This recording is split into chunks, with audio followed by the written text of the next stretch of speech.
Hello everybody, and welcome to the Everyday Man Show. I'm Average Joe here with... I'm just Josh. Alright guys, Josh, we're going to switch it up on you. Switching it up, I'm doing the topics today, I'm asking the questions. Alright, first off, we're going to start off with the NFL. 3 weeks into the season, we got 3 3-0 teams, 3 0-3 teams, but I think the disappointments are most of the 1 and 2 teams. We're talking the Colts, the Packers, the Saints, and the 49ers. Who's been the most disappointing to you? I mean, 3 of those 4, and I'll be the first to admit, because, I mean, I don't want to admit this, but at least I'm a man. 3 of those 4 those were my 3 of the 4 I was going to pick to go to the Super Bowl, to represent the AFC and NFC. But I picked the 49ers to win the Super Bowl, so overall, the 49ers are the biggest disappointment. But I expected them to start off slow. They don't have all their talent. Alden Smith's not back. Kaepernick needs to get into whatever, get back into rhythm. There's coaching issues going on with Harbaugh and whatnot. There's a lot of stuff going on that they're going to work through, and they'll get through. I mean, they were 1 and 2 last year when this started. And, start off slow, finish strong. 49ers can still do it. They're going to be in the wild card even if they finish second because the division's so strong. So I'd say the 49ers, but I'm not scared yet. I'm not scared. Okay, and for me, yeah, the same thing as 49ers and the Colts. I'm not really too worried about them. The Saints seem very disappointing. Yeah, to me. actually, I would have to go with the Saints because they're the productivity, winning by 11 points to Minnesota with no Adrian Peterson in the dome. It's a little scary, man. Quarterback. Yeah, so Drew Brees hasn't looked great. Their defense has been really bad.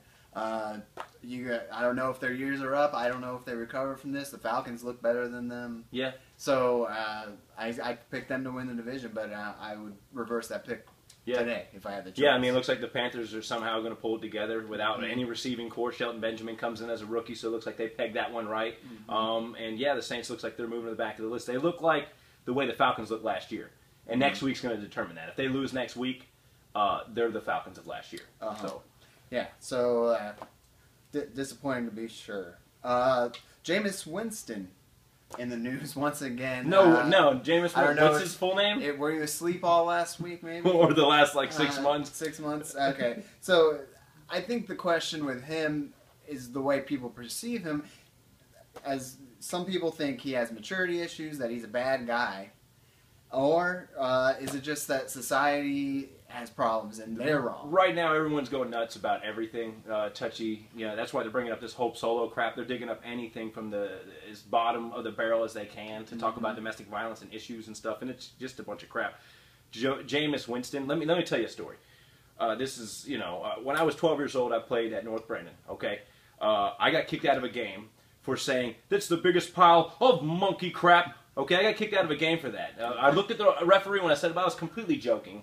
I was just going out to pitch, and it had no bearing. I was just saying something because it was a popular phrase. Yeah. This is the same thing Jameis Winston did. If you know anything about what he said, the derogatory comment he made, it's just it's a YouTube hit of just some funny guy making it on the news, making a derogatory comment. Right. All he was doing is repeating that. And I'm linking the story together because basically at the end of the year, I actually was suspended for the rest of that game. Kicked out of that game, suspended for the next game. My dad was kicked out too, and I was not voted to the All-Star team. And you know what? It was all because of a misperception of me. Yeah. I wasn't a punk. I was a loud and verbal and outgoing kid. So some people took it as, hey, he's got an attitude and da-da-da-da. Like Jameis Winston, you don't know where he's from. You don't know what the kid went through. He's got a lot of limelight on him. Oh, he stole crab legs and blah, blah, blah, blah. There's a lot more stuff from the people in the hood have been doing. You know what I'm saying? I'd say the guy's a success. You know what I'm saying? If he comes from any type of low background, give the guy a break. He's 19, 20 years old. I mean, come on. I think, I think a lot of it has the media tearing him down, which is not going to help him in any way. But he did say so himself, everybody's paying attention to me. I have to be perfect from here on out. And he hasn't. But still, that's a really small But for issue. Jimbo Fisher to get a bunch of crap about the suspension, first of all, he shouldn't have been suspended. Okay, at all. Never mind a half. Then they're going to change it to the full half, or full game, because I guess he fibbed. He lied to Florida State. Yeah. Ultimately, it's freedom of speech. It's something he said. How are you going to even compare that to Ray Rice and domestic violence charges and steroids and cheating? And he didn't do anything wrong. Nothing legally wrong at all. No. So I'm sure most of the people there were laughing. Like, Yeah, no, they got a kick out of it. It was the atmosphere that it was a joking deal. You know what I'm saying? Like it wasn't not like people were offended by what he said and they were like, "Oh my God, I can't believe Jameis. I'm so offended now. I don't like Florida." I mean, they were all in this together. They were not laughing at him, they were laughing with him. It was all a big just a guy I think people want to take off a pedestal and I don't know. Well, they think he's a freshman. He's doing so good. I mean, yeah, get off Jameis What are Winston, his chances at Heisman? We got some great performances of people this year. I name them off, but well, I mean, I'd say I like Gurley from Georgia. I'm not saying he's going to win the Heisman. I think he's the most potential NFL prospect. Doesn't mean he's going to win the Heisman. Right. But as far as like a Heisman hopeful, I would go with Wisconsin's running back because Melvin Gordon, because I mean 5 touchdowns last game. Almost 500 yards. He broke a bunch of records. I mean, don't forget, Monty Ball's no slouch. He's the one who set the records over at Wisconsin. Right. Yeah, so what he's doing is a real deal. You know, they have great backs there. They had Ron Dane and I don't know a lot of people. But so yeah, he could win. I think it's between Mariota and Amari Cooper for me. Yeah. Just they're both going to put up tremendous numbers and they're both high profile. So I think that's. I could see Winston maybe winning the Heisman, but as far as like pro potential, I don't think Winston is that good of a potential pro quarterback. But I think Cooper as a receiver, it looks amazing. The Wisconsin running back Gordon could be the next Monty Ball, and you know they got a pretty decent core in there. Nick Marshall, I don't expect much from him as far as moving forward into the NFL. Mm-hmm. Yeah. But we're talking about Heisman. I mean, Mark Ingram won the Heisman. Yeah, and it's about numbers, conferences, the program. Yeah, what type of offense you're running. So yeah, I mean, doesn't mean the best player is not going to win. That's the Heisman. why it's the popularity. I think his popularity's gone down with this, and an image has gone down, and it's just going to be hard to recover from. Well, and it's also hard to get 2 Heismans.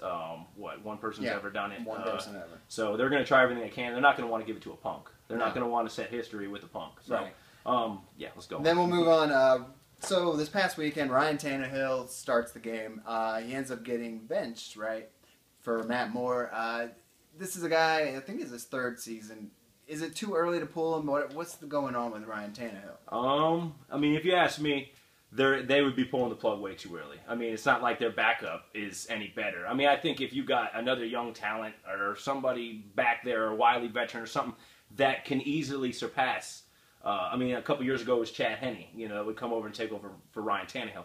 Great, because Ryan Tannehill was so young and Henne was still a decent veteran.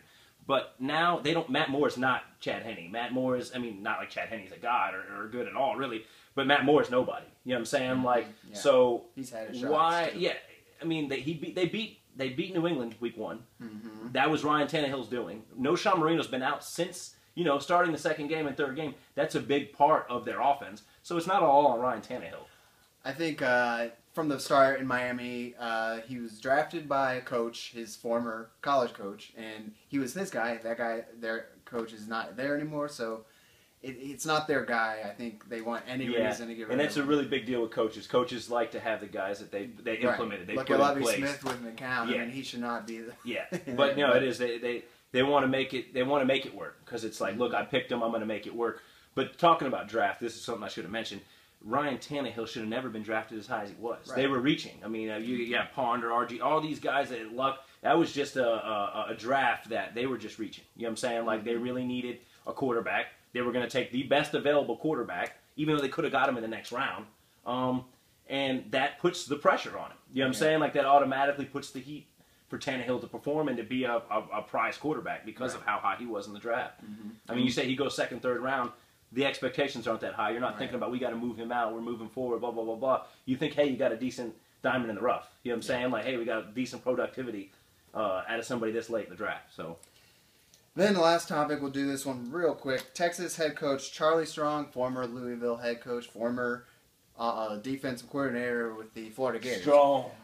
He's so strong. He's in his 1st season. He's 1-2 with a very, very great program in Texas, which is unacceptable.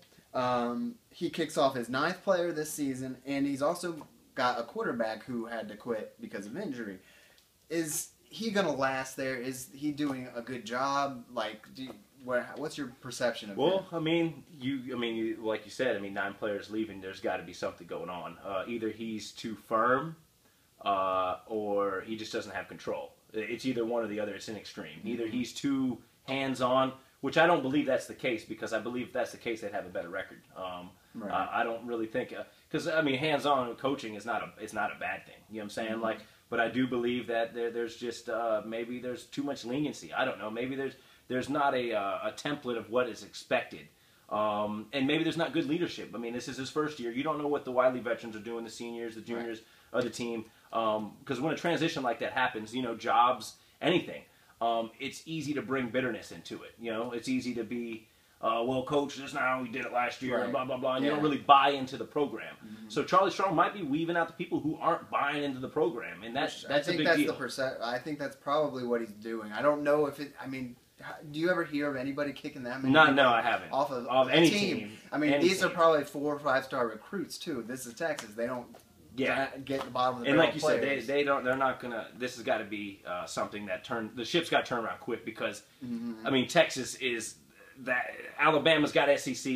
Texas is the Big 12. I mean, with Baylor being gone, I mean, not Baylor being gone, Texas A&M being gone, Missouri being gone, Baylor's waking their way up. Texas is the Big 12. They are like the entire Big 12. Yeah. You know what I'm saying? Them in Oklahoma, but still I would put Texas a notch above them. But yeah, in my opinion, I never thought Charlie Strong was going to be a good head coach. He did pretty well at Louisville, and I don't see him panning out here. I think he should have stayed somewhere like Louisville, a few more years, get really established.